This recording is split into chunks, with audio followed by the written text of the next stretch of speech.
Have you ever wondered what it's like inside the mind of a professional gamer?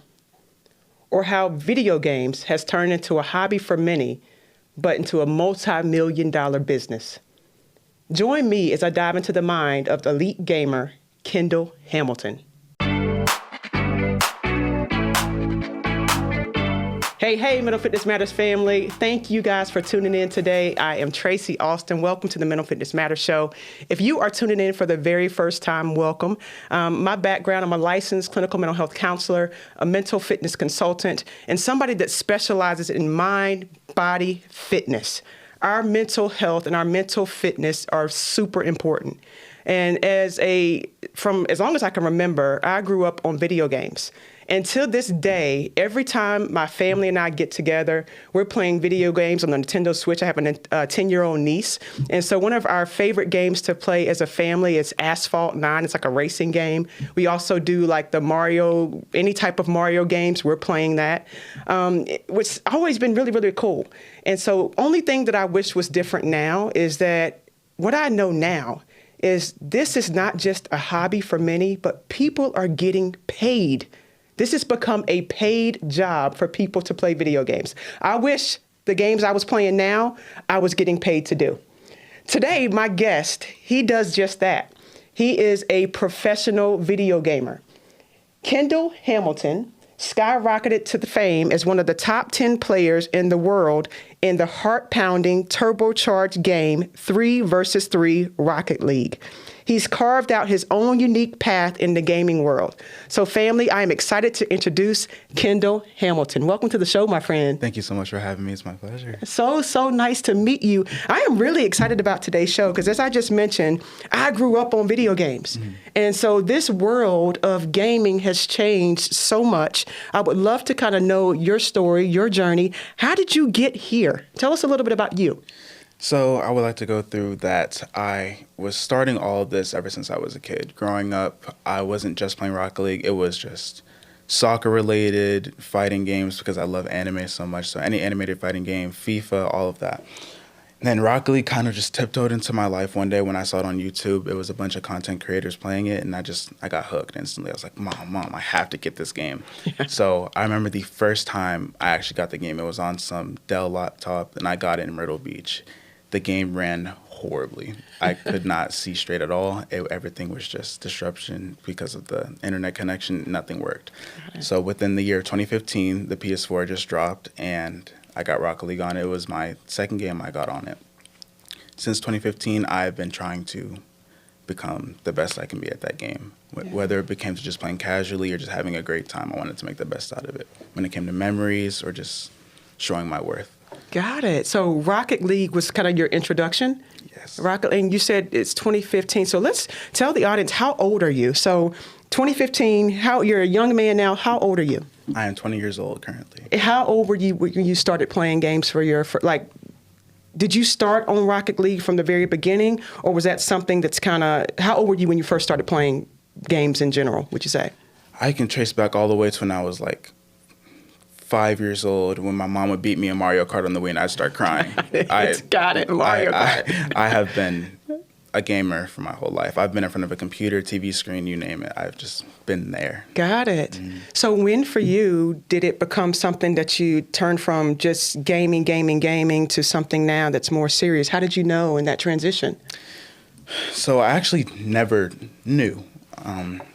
Rocket League was the first game I was like, I can make money off of this. I can make something out of this because all of the games, like I said, the anime fighting games, the FIFA, all of it was just memories I wanted to create with my friends. Yeah. Those are priceless memories that I can never get back. But Rocket League is, when you look at these content creators and you see whether it's they're like, oh, they're good, but I know I can do that. Mm-hmm. That's something you want to chase. But then there's obstacles within the line, whether it's school, your mental health, or you're just not happy with the way things are looking in your life. That's something that can easily just take you. Yeah. You get fully immersed into that world, and it's hard to deal with. You can easily use your sense of reality. That is something you will do for 24 hours straight. You will not leave that room, and that's with other games too. So with that game, I realized it truly hit when my mother bought my gaming PC, and that was the year of COVID 2020. Got it. So I know that year was hard for everyone, not just gamers either. Yeah. Businesses, therapists I know were somewhat happy because everyone was just coming to you. They were racking up money. Yeah. But for high schoolers, I'm a visual learner, so I'll go with that. So I needed to be a hands-on. My teachers needed to be with me. This is how you do this. That's how I learned. I learned that year. So while learning that, I was heavily addicted to Rocket League. So waking up at 7 a.m. and getting off my computer at 3 or 2:15, I have my biggest distraction right here in my face while I'm supposed to be doing homework. Couldn't balance the two. So mind you, my mom, she was a stickler for us. She's just, all you do is play video games, like every other classic mom, you know? Yeah. And I'm signing contracts behind her back. Wow. I'm doing it all. I'm thinking I'm making money moves out here. And, Wow. And just the longer I do this, I realize that I'm just digging a hole for myself. And it's a hole that was very hard to get out of. Because my freshman year of high school didn't go so great. Sophomore year was fantastic, like almost all A's and B's. And then that March got cut off and that COVID hit. So basically summer started for a lot of people in March. So I got used to doing nothing for that 4 or 5 month summer. So while I'm doing that, all I was doing was video games, you know? So when August came around, school came back. So we're online rolling into classes. I feel like nothing changed really, you know? The homework was there, but didn't get done. And I have these online friends who I talk to every day because they're going through the same thing. Right, you know? It's not just one side of the world that has COVID. Right. So we're all waking up at the same time. We're getting to our grind on video games, which it should be homework to shape our lives for college. I don't know why we didn't think of that. But yeah, so we all have this connection. Let's get this bread, you know? Yeah. Let's play video games. So we do that. Me and my friends, we signed a team. No, we didn't sign a team. We got signed to an organization. Signed that contract. Mama had no clue about that probably till last year. And we didn't get any results, but it was the feeling of being on a team, you know. We made it like a few $100s. It wasn't anything insane.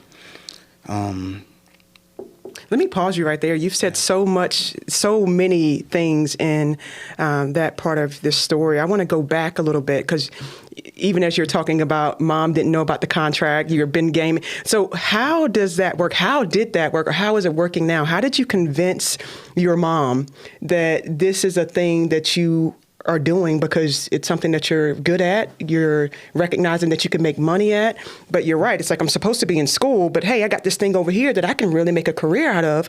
Tell me what that was like. What are the challenges that you faced or could still be facing as you're making this part of what you do?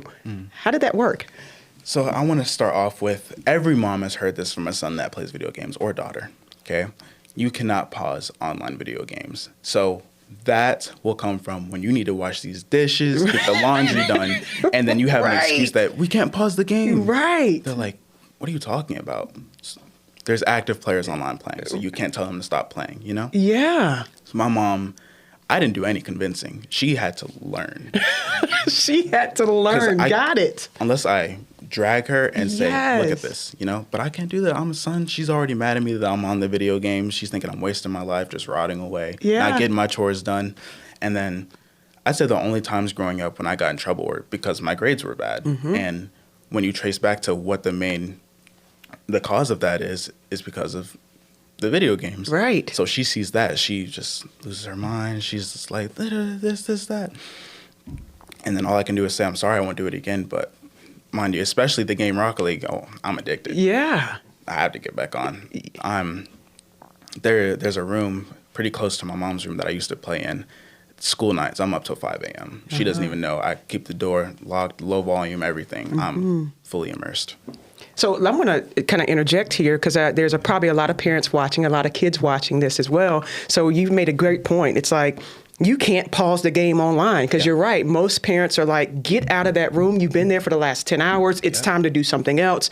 What would you advise not only to parents or to kids that may be playing right now going through some of those same challenges at home because they're feeling like, hey, this is a pathway for me, and so like you said, you didn't really know, but you're kind of knowing more now. What advice would you give to kind of parents that are watching their kids kind of sitting to a room just like you have done for hours on end, and they're like, hey, come out of there for a second, do something else, and you're like, well, Mom, I'll be right there. 5 hours later, you're coming out of your room because now the game is over. Yeah. What would you say to parents that are probably going through the similar thing right now with their kids at home? So where's the balance in this? The balance, it is there. It is really up to the whoever is playing the video game. I will say this to the parents at home. It's possible. They can get it done. There's always breaks. There's always time where you can get it done. If they're in a tournament, they can take 30 seconds to take out the trash. They can. But it is also momentum breaking. I'm not going to lie. Something as small as turning on the fan for me, if my hands get cold, I lose my groove. So I have to play at a certain temperature to feel comfortable. If I get up and even use the bathroom, I'm not there. Like my mind probably wanders off to something else that, I got schoolwork, or my mom told me to do this, or, oh, my friend talked to me about this. It's just different things going. It's not just the game. Yeah. So there is reasons out there why things do not get done around the house. Sorry about that for every parent going through that. We don't mean that. Yeah. But there is balance. They just got to dedicate the time to actually, like, once it's over, like, they'll get to it, especially, the good kids at home, But you just mentioned something. As you talk about, momentum breaking. Yeah. Let's go there, because you're right. To be a gamer, a professional gamer, there's certain skill sets that are required, right? And so can you talk through what that's like for you? I heard you just mention the temperature, being able to be focused. Any little thing can kind of take you off that zone play. What's a typical day look like for you? And what are some of the skill sets that you need to really do the work and do the job that you do? So gonna sidetrack a little to get to the main point. For me, playing Rocket League, it is not easy for me personally to play that game and excel on low hours of the game. I have to be very consistent. That has to be at least a 2 hour a day thing, or maybe just an hour. And I have to, in Rocket League, there's this area called free play, where it's just you and the ball with your car. There's no rules or anything. You just drive around, work on your mechanics, your skills, even your decision making, all of it. So even doing that is enough. But when I'm, say, out of town, which I'm going to be doing for business trips, or even when it came to just being at school, the only thing you're thinking about is getting back to that game. And when you're not there, you have to get back what you lost. So being in the room for 15 hours is, it's crazy. Yeah. It's crazy, but it's also, that's how it is for some people. There's some people who can not play that game for months and still be pro level, but it's just not for some people. Not everyone's wired the same way. So for me, a typical day is I'll wake up, unless it's like a tournament or I'm really just driving towards a goal. I really don't like throwing myself onto the game when I wake up, because I actually like to think about what I'm going to be doing for my day. And especially now, I'm trying to do that a lot better. Breakfast, sometimes, a lot of people forget to take care of themselves. Yes.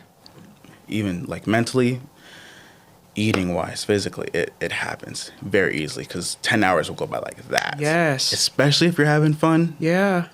Man. Yeah, let's go there, Kendall. Thank you even for bringing that in. That segues us right into this. As we know, this is the Mental Fitness Matters show. When we talk about mental health, physical health, overall wellness and well-being, the mental fitness aspects of gaming. Go there a little bit more, because people, like you said, this mental endurance that's needed and required, because some of these games you're locked in all day and you don't even realize you hadn't eaten, you hadn't taken a drink of water, you hadn't done anything but play. Talk about, do you feel as though gaming, is it more mental, physical, combination of both? But what are some of the things as it relates to mental health that you notice that it takes a toll on? Very hard topic for me, because I struggle. Yeah. Struggle now a little bit too, even just being 20 years old, business, with life. I'd say I'm at the peak of my life right now, but there's still many things that I can work on. Gaming, man, with mental health, probably the biggest obstacle possible. I don't care if you're the worst person in the world. If that mental is not good, just call it a wrap. You have to get that under control. Sadly, with your parents, if you don't maintain the balance of your parents, yelling at you because your grades drop, or that's shattering, because then you have two things to work on. You can't even choose. Right. Right? Right. Depending on your grade as well. If you're a senior, you're gaming. College right around the corner. You don't even know if you're going to go or not because, you think you can make it pro. There's so many things. If your mental shatters after a loss, what are you going to do? You're not going to think, I can bounce back from that. If you're bad mental health, if you have that, I suck. I'll never do this. I'll never do that. Plus the addiction. So it's just an endless loop. Yeah. I've been going through that for years. Got it. And it's not even just Rocket League. It's just, Yeah. And then I'll come home or do some chores around the house and I'm just sulking. And the mom's like, what's wrong? And I'm just like, it's not really something you can explain to someone who doesn't get it, You tell someone you're sad over a video game, it's like, it's just a game. Right. Oh, it's just a game. I hate that. Yeah. Can't stand it. Yeah. In every game, there is a casual or competitive game mode that's like a competitive game. I don't like the term, it's just a game. If you're playing casual, like, if you're just practicing, cool. I get that. But I want to win. Yeah. That's where my head's at. Yeah. You're an athlete. Yeah. Yeah. Like, I'm competitive. Yeah. So even if I'm not playing for competitive, I'm not playing to lose. So. Yeah. But I like what you're even speaking to here, because you're right. There's a foundation that we don't even think about. I think that's required and necessary as you're thinking about going into this space. And we're going to talk a little bit more, too, because I know you're transitioning from gaming to coaching and kind of being in different roles through the business part of that. But a big foundational piece that you just spoke to is mental health has to be a priority. Your confidence level, kind of already how you feel about yourself, because you're exactly right. There's so many things that can pull at that. A loss can be something that really kind of puts you down in a spiral. But you're right. If you're having to juggle school, homework, getting into college, then gaming, everybody has demands and expectations of you. Yes. If we're not doing well from a time management stress standpoint, a stress standpoint, all those things can become compounding. And before you know it, you can really be in a depression. So I know I've done a lot of research in terms of gaming and mental health when they talk about statistically, if things aren't managed from a mental health side, how it's anxiety, depression can kind of be on the rise. And I think it's kind of attributing to what you're talking about now. Yes. There's so many things that are pulling in those directions. How would you say for yourself, how are you managing and combating some of the challenges that come along with what you're noticing in this gaming space? Two things for me. I have the most wonderful girlfriend in the world. Oh. She's my partner, my ride or die, literally. Yeah. She, besides my mom, is the reason why I can wake up every morning and say, I want to get this done. That's huge. My mom, sadly it took her a long time, but it took her probably 18 years. That is probably 2 times faster than the average parent to understand what gaming will do for their kid if they want to pursue it. Her understanding it, huge. Yeah. Because it's like, you get it. Yeah. Finally. There's not 1,000 words or any that I can tell you what it means to me, why I do it, how I do it, and how it affects me. Ooh, I got can't. Chills. Yeah, I can't. Big. I can't do it. Tell me what that did, her seeing you, her connecting with you, her understanding kind of your passion in the moment. What did that do for you and your confidence? So when I say it, she took too long, it's because I lost my passion. So I'll break it down from this standpoint. So when she found out, it was when I was getting enrolled to college. Mind you, I got a huge contract deal, and then I had multiple scholarships to universities just from playing Rocket League alone. Wow. Mind you, I didn't even apply to these. People just found out. My mom was hooked. She was like, oh, yeah, let's get this going, because she wants me to go to college, right? Absolutely. That's her expectation. Like especially if you need to go to college, like if you're first generation college, which I'm not. She's graduated. Yeah. There's people who need education. So another thing, I'm going to sidetrack again. There's people around the world who need it. You know, it's another thing that I took for granted that I didn't know because it felt normal. So currently 20 years old. I haven't gone to college, which my plan is to go back. I love education. I love learning. Don't knock it. It's just I don't want to go 4 years of my life depressed and confused, Yeah. and in debt. No, I'm okay. So I'm good. So, yeah, so when my mom caught on, when everything started rolling in, it felt like while my mental health was low, and I didn't have my girlfriend at the time, even more expectation got thrown on me. Because once that specific contract deal hit too, Right. and I'm still going through this now. You declined that deal? Really? Right. Hearing that all the time is demoralizing because it's like you get that sense of, well, if they took it, they would have done this. Or it's like, oh, did I just throw my life away? Right. And the saying that you have time, it's real. But also, my biggest fear of stagnation is waking up tomorrow and I'm 30, Mm-hmm. And then you're like, where did I go wrong? What could I have done?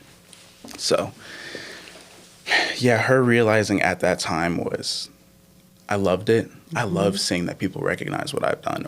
And I haven't even done all I could do. Yeah. Yeah, because mind you, if I somehow found the balance early of good grades plus the gaming, I would have been on top organization. If my mental health was good. Yeah. Come on. Yeah. Come on. But sadly, those didn't come into play. So when she found out, it was, oh, I'm doing all this, and then I'm taking college meetings, all these things, and it's like, well, we'll give you scholarship for this. You have to do this, and we're going to keep you up to date. And then it's just the school thing, like with the bad mental health, and then college is harder than high school significantly, which high school wasn't even hard for me. It was just because I was dealing with something internally. Right. Right. When you're battling that, that's what makes high school hard. You have the toxic environment. You have the constant yelling at home because you don't know how to find your balance. It's chores. Like taking out the trash, simple task, but man, that can put a load on you. It's something very small that can increase a lot. A lot of factors into it. So I love her for figuring it out. Like now, I'm truly grateful because she's happy she's happy that I'm playing the game. Yeah. Because where she found out I was and where it took me, she's devastated, now that she understands. So when she's like, oh, you're playing Rocket League? Okay. She leaves me alone. So that's huge. Yeah. That's huge. And you shared with me something before we got on air that I think not a lot of people know or even would think about when you think about your age being 20 and how you were just saying you're kind of older in this space and how they've kind of reduced the age to you can be a pro at 13. You can be a professional gamer at 13, meaning getting contracts to do this full time at 13 years old. Brain is still developing. So there's a lot of pressures and a lot of things that's just like mind blowing. Talk a little bit about, because I know you're still in this space, but you're also transitioning to helping and coaching younger people on some of the things that you're talking about now, kind of setting and creating the foundations, understanding the pressures. You're kind of on another side of this gaming world. Talk a little bit about that, Kendall. You're doing some really cool things. Thank you. So I'm going to talk about Rocket League specifically because I feel like that's where I have the most experience and I can give the most input. So as of right now, 2024, it is easier to get better at the game. Mind you, it is way harder to go pro now, though, because they are looking for specifics. It does not help that the pros now, especially in Europe, because I would say that the North America and the Europe region right now, Europe is just kind of overtaking. So they're looking for top notch in NA to bring it back currently. They have a lot more resources and mechanical training they can go under to become better. They have a lot of coaches. They have a lot of YouTube resources to look under. By the time I wanted to, it was fairly still easy, but like growing up, I'd say like 2017, 2018, those were the rough times. Like if you just had a little like glimpse of talent and you like were performing, oh, you could make it. So right now, being 13, signing contracts in middle school, obviously you're going to need your parents' permission. That is, I don't think it's entirely insane, but it's a lot because in 8th grade, I don't know what I couldn't recall what I was doing. I was a dancer, Yeah. actually, at one point. So Yeah. by that time I was dancing, and I just got home, was doing schoolwork. But I didn't have any short-term, long-term goals. I wasn't thinking about anything, just waking up, going to school, and doing my extracurricular activities. Right. That's all I was doing. So if you're going to be a pro player at 13, I mean, hey, if you got it, go ahead. Yeah. I mean, if you have the support, go ahead.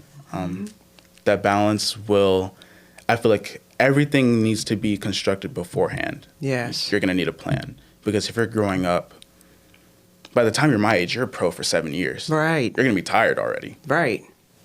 People are just now getting into the space. So Kendall, you hit on such a great point, and I want to interject here as parents are listening, because you're coming to this because there's somebody that's a professional, somebody who's a coach, somebody who's gone through it, somebody who's talking about the mental health side of that.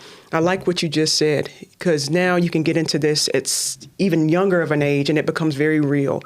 Having a plan on the front end of that. And I think a part of that plan, as you have really kind of mentioned, needs to be your child's mental health. Yeah. That should be a foundational component that if you are wanting to support your youth into doing what they're doing for fun and knowing that it can potentially turn into something even bigger, because in any sport, you don't know, right? Everybody has this dream and desire to go pro. So whether you're training up a basketball player, a soccer player, a dancer, a gymnast, or whatever it is, there need to be things in place that you look at that, you know what, time management is important. Yes, you are doing this thing. I support you wholeheartedly. There's some interruptions that may happen. What is my schedule for taking care of the things that I'm supposed to take care of, whether that's homework, my chores, if you have a job, or whether that's my potential career, my gaming. Setting some boundaries is what I'm kind of hearing you say, and setting a foundation that we're going to check in on your mental health, guys, because confidence and learning who people are, that's still part of this process that's happening at 13 years old. Kids don't even know, like you just said, at 8th grade, what was I doing? Coming home, doing homework, dancing, but who am I? So there's going to be a lot of outside voices, internal voices, online voices helping mold and shape who your person is. So you want to make sure on the foundation of this that you are also taking some first steps to say, you know what, I'm not going to completely say no to you, because this is a real thing and you seem to be really good at it, or you're having fun doing it. I want to make sure that we can kind of come into this with a plan. How can we take care of the physical health, your emotional health, and your mental health? So thank you for saying that. Mm-hmm. I would like to also bounce back on the mental side of things. Yeah. So a professional athlete, right, when it comes to physical activities, let's say a professional soccer player, they go through the backlash of if they play bad, they will be whistled to or chirped at by their actual home fans, even the opposing side, their stadium. Yeah. They have to deal with that. Like you can hear that. Yeah. But I feel like what is really, really tough is when you're going home, you want to be by yourself. You get on your phone, first thing you see is, oh, this player's bad. You see racist comments, slurs. Social media nowadays, Yeah. Oh my goodness. Yeah. Come on, man. I don't even have TikTok, Instagram anymore. Got it. It's off. Got it. Because it didn't bring me. There's a side of things that made my mental health bad looking at that, but it wasn't too bad to the point where I let it get to me. Mm-hmm. It's more of I could be doing this, or I would like, man, I wish like that. I look like that, you know? Mm-hmm. There's some people who are like insecure. So if they get on TikTok and they're like, oh, I don't look like that, and then you start overthinking, it's a loop. For gamers, there's Reddit pages, Discord servers, everything. Oh, yeah. Discord. That I have witnessed your own friends, teammates rather, who will spread news about you, say how bad you are, and then you have to. It's literally like going into a building, like for an office, and you're surrounded by people you just know are talking bad about you, you know? Wow. And that's so hard when you're in a comfortable space at home. Yeah. And you have to go through that. Yeah. That's a lot. That is hard. Yeah. Mind you, even there's some pros that I know who have full-time jobs, starting a family, go through that, and then trying to balance doing content creation. A whole nother job, you know? A whole nother job, yeah. You're going to get on Twitch, which is a streaming platform. You have a chat, right? You want to chill, just talk to your viewers who you think are good. After a bad performance, imagine. Yeah. You know, you have your supportive ones.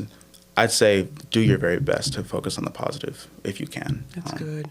I'm still struggling with that. It is hard because while the positive feels so good, there's something about it. This is a mindset thing, though. Yeah. It's not a true thing that the negative does stick out, especially for me. It does.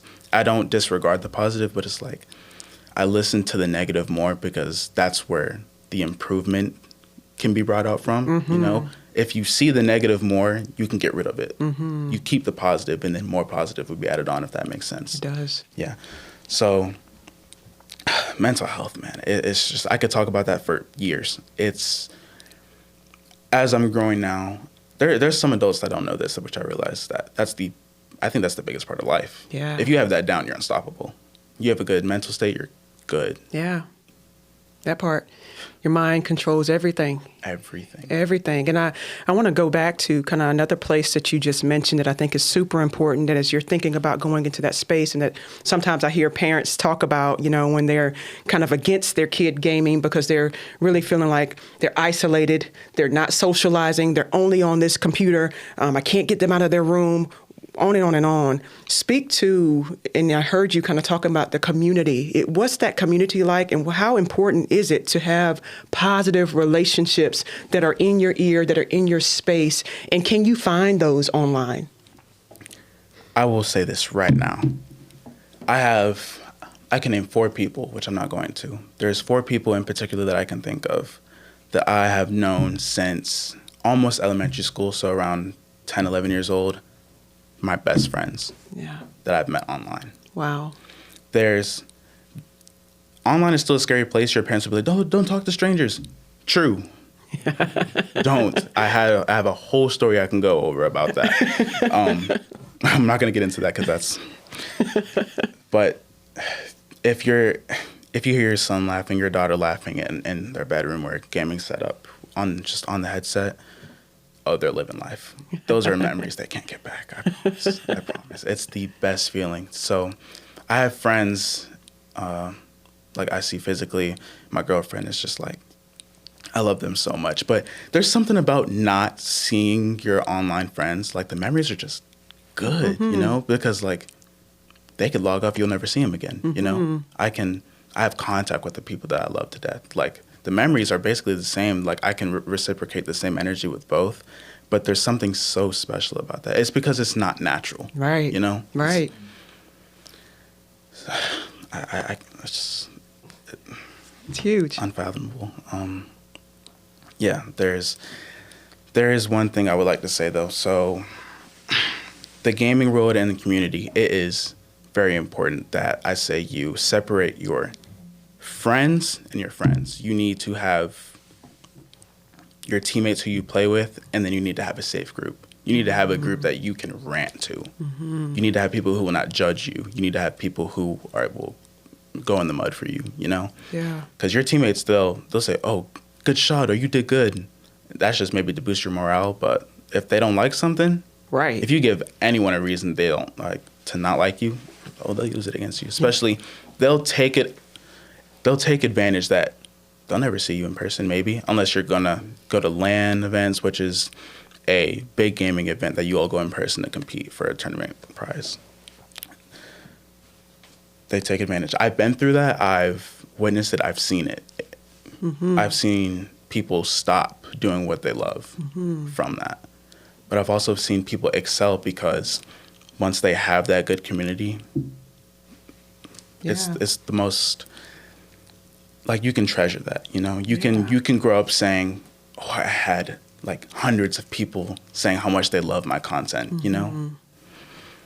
So it's you can find it. I don't know where you can just go and find it. I feel like God like kind of just drops you somewhere, you know? Yeah. Because I'm not going to tell someone, go to Discord and look up, find friends and hit this community. Right. You know? Yeah. Because unless you're an extrovert, like the people, some people I know, like my girlfriend, my mom, you can just be like, hi, what's your name? And then, you know? Yeah. And then just, you know, some people are going to be guarded like, oh, who's this stranger talking to me? Or some people, you know, because that's my thinking, they'll talk right back. You'll kick it off from there. Right.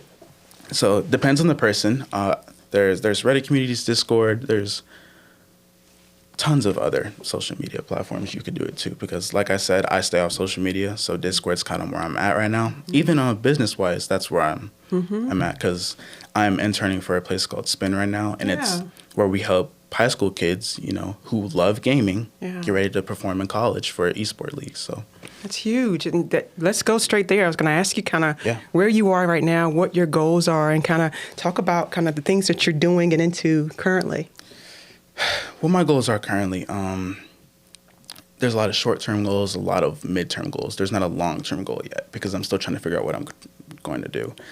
I will confidently say that my mother has been doing everything for me till the age of 20. So I really need and want to find what's me. Yeah. Since I don't know what I want, she's taken initiative into, okay, you want to do this? Let's try this, And since I don't know, I realized really recently that I won't know if I like it till I try it. Yeah, experience is the best teacher. Yeah, so with this, I'm currently, every day I'm starting to get more hooked on coaching because, like we brought up earlier, I feel that I am getting older in the professional scene for Rocket League. So, within a year or two, it'd be pretty diminished for me. I'd just be like, okay, I've done this. Yeah. I got what I wanted. So if you're 13 and you're coachable, I'll take you to the top. Let's go, Yeah. So we can do that.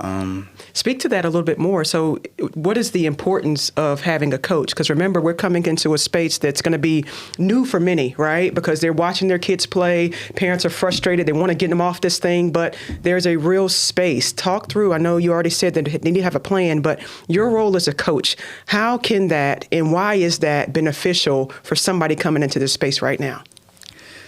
So I will break down as well to what it would look like if I was coaching or when I will be coaching. I will refuse to only teach you the game. I'm not doing that because you can be the best player in the world, but if your mental sucks, you're not the best player in the world. Mm-hmm. If your physical health sucks, you're not the best player in the world. There are people that are going to be better than you at that. I'm going to be strict, especially because what I know I could have done and didn't do it, I'm not going to just try to force it on somebody, but I know they can do it. If you can put your mind to becoming an insane video game player, like being that good, just think what you can do for yourself if you do it physically or mentally. You start doing things around the house. When you get those things done, you have time for certain things. Yeah. You can get out more. It's not just video game, and then you eat, sleep, go to the washroom, eat again, video game. It's a repeated cycle. That's not healthy. Get some sunlight. You can do all that stuff. Promise. So what I'll be doing is I'm going to be setting up, I'm not going to do meal plans just yet, but I'm going to have multiple people report back to me. How are you feeling when you wake up? What are you going to do when you go to sleep? What are your relationships looking like? I don't want to know your entire life. I just want to know what keeps you going. How are you feeling day in and day out? It's huge. So when you get on that video game, if your mood is bad, do something. Enjoy yourself for a little bit before you dive because it's toxic. Yeah. It's toxic. If you're going to go play video games with a bad mental, you're going to sleep mad, man. I'm sorry. Yeah. Unless you have the best day of your life. It's possible. I've played the game mad before and got off happy. Yeah. It's possible. Yeah. But that's only possible, truly with a good environment. Your skill can bring that out of you. It can. But I wouldn't rely on that because skill at the end of the day, whether it's in anything in life, is not enough. I'd say natural talent isn't enough. It's hard work, good relationships, love, everything. So. And what I'm hearing you continue to repeat, and I hope as the listeners are listening that we continue to repeat how mental health is so important. I love what you just did with the check-in. I'm going to check in. How's your mood today? How have you eaten today? What's your relationships like today, guys? Self-awareness and really helping foster that skill because that's what it is. You can have the skill set in terms of the gaming, but if you're missing the other components underneath that, what's the longevity in that? When we think about mental fitness and what those things are, it's about endurance. It's about running this race and playing this game for the long term, not just short term. And the things that suffer the most is what I'm hearing Kendall say is that your mental, if it's not already in good condition, especially thinking about our youth coming up. They still don't know what they don't know, so there needs to be a foundation and a plan in place that if we're going to do this and do this seriously, we want to make sure that we're putting things in place, connecting with the right professionals and people in the space that can really support you and support them along that journey. There's mental performance coaches, there's mental training out. We do some things called neurofeedback training. They actually help strengthen and train the brain. There's ways that you can actually tune up the organ that you're going to be using that's responsible for everything. You want to make sure that is getting as many reps as the video game play is, as the physical play is. You want to put in the reps, put in the work, connect with the professionals. I'm so glad that you're doing this.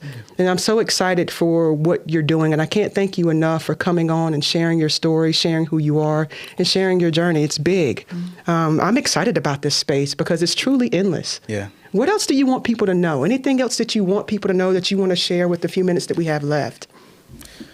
What I want people to know, that is a great question. Yeah. I'm not the most open person, but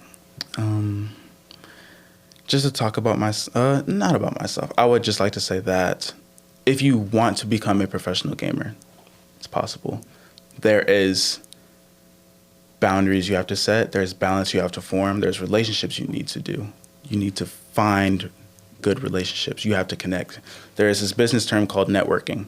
Very important. There is multiple people who are not at the skill level as top pros yet, but they have the network. So pros know them, coaches know them, organizations know them. They have the hookup. So once they see that, oh, he's good now. Yeah. Oh, instant sign. Yeah. If you don't, I know many people, who don't have that, who could be amazing. Yeah. So you have to find that out at first. 13 years old, if you can find those, you'll be set by 15. So I would say your prime. Once you start, finding yourself, you're going to be good. Mental health's going to be good. Yeah. Hopefully we can get that physical health straight. Yeah. Imagine what they'll be doing in a video game. It's huge. And shouts out to your mom. She's a good friend of mine, Dr. Gigi Hamilton, Love her. and she's doing so many good things in so many spaces. And gaming, she's a game changer. So you can actually go back to the episode that I have with Unlocking Your Potential with Dr. Gigi Hamilton and check her out. She's the game changer, doing a lot of things and changing the game literally. She has a lot of knowledge and expertise and firsthand experience on how gaming is shaping and changing the world. But most importantly, parents, how we as adults, how we as people that are really kind of spearheading a lot of different things can be involved on the ground. She's a PhD, licensed mental health therapist who can really kind of help with some of this initial planning, placing, getting the mental components involved. So I would definitely check her out. And I'm so thankful for her and so thankful for her allowing me to get a chance to connect with you. Guys, I want you to make sure you listen to this over and over and over again. Share it with a loved one. Share it with a friend.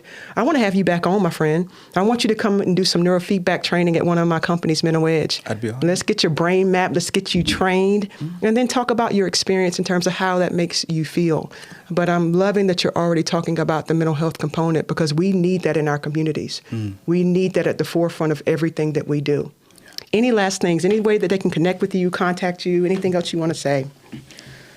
So I do have, call me old, maybe. I do have a Facebook now. That's so great. Yeah. So it's under Kendall Hamilton. I do have a Instagram, which I do download from time to time just to check on certain people. It's 610.kenny. So that is 610.kenny, which 610 is because that's the anniversary of my girlfriend and me. Oh, that's awesome. Yeah. So awesome. I have a Discord, which if you text me on either of those, I would just provide you the link because I don't really know that off the top of my head. And we'll pin that at the bottom of the show as well. We'll get your Yes. credentials and contacts, and we'll make sure we put that in the show notes so that you guys can reach out to Mr. Kendall Hamilton, who's changing the game in so many ways. Guys, take advantage of the resources. If you're investing, which you invest in your kids in every other way, invest in their mental health. Invest in a space that they're passionate about. Remember, your mental fitness is the most important thing that you're going to be using in every area of your life. Mr. Kendall Hamilton, Appreciate you, my friend. So nice to connect with you. Looking forward to going forward. Mental Fitness Matters community, share this episode. I want you guys to go out and shine bright like the stars that you are. Can't wait to see y'all soon. Thanks for tuning in to this episode of Mental Fitness Matters. Be sure to subscribe wherever you heard this podcast so you never miss a future episode. If you found value in today's show, please share it with others. For more information or to connect with Tracy, you can visit her online and on Instagram at tracyalston.com and on LinkedIn and Facebook at Tracy Alston. Thanks again for listening, and we'll see you next time.